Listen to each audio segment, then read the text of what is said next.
The new Siri app is now available on supported devices running iOS 27, iPadOS 27, and macOS 27 with Apple Intelligence support, as shown on the screen.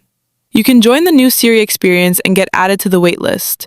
Apple is currently rolling it out in beta while I'm recording this video. As you can see, I received the Siri is ready notification on my iPad. You can also see that Siri is ready in the Settings app.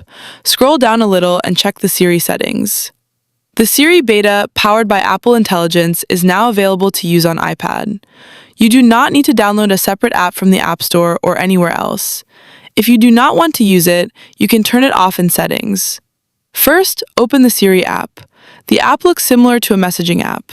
Start a new chat using the Compose button, enter your question in the text field, and press Return to get a response from Siri. After a few seconds, Siri will respond with an answer along with source information when available. On the left side, you can view your chat history and switch between two layouts, List View and Grid View. Choose the layout you prefer for easier navigation. Now, Siri can work with apps installed on your device, such as phone, messages, and mail. However, the indexing process must be completed first. In the Settings app, you can check whether indexing is still in progress or already finished.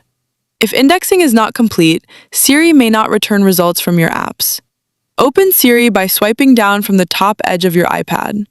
You can use the microphone or type your request. For example, show me my most recent email about subscriptions, if there is one. Siri is also useful in the Photos app.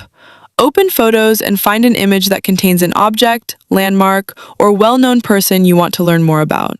Touch and hold the photo, then select the Ask Siri option from the menu.